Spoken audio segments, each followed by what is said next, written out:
चला तर मंडळी, आज बनवूया भोपळ्याचे हेल्दी पराठे। त्यासाठी इथे मी मध्यम आकाराचा एक भोपळा घेतला, किसून घेतल्यानंतर त्याच्यामध्ये मीठ टाकून घेतलं आणि व्यवस्थित असं सर्व पाणी त्याच्यामधून पिळून काढून घेतलेलं आहे। एक भांड्यामध्ये काढून घेतलं की याच्यामध्ये आपण लाल तिखट घालून घेतलंय, पाव चमचा आपण याच्यामध्ये हळद पावडर घातली, धना पावडर घातली, चाट मसाला घातला आणि एकत्र करून घ्यायचंय। ओवा घालून घ्यायचा, हिरवी मिरची घालून घ्यायची, छानपैकी एकत्र करून घेतलं की सर्वात शेवटी आपण मध्यम आकाराचा कांदा बारीक चिरून घालून घेतला।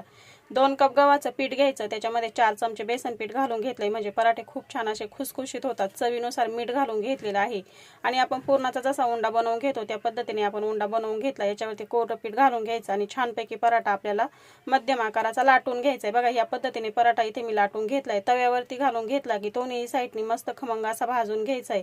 तेल लावून घ्या किंवा तूप लावून घ्या आणि खमंग असा भाजून घ्या। एकदम सोप्या पद्धतीने हेल्दी पराठा आपला इथे तयार होतो।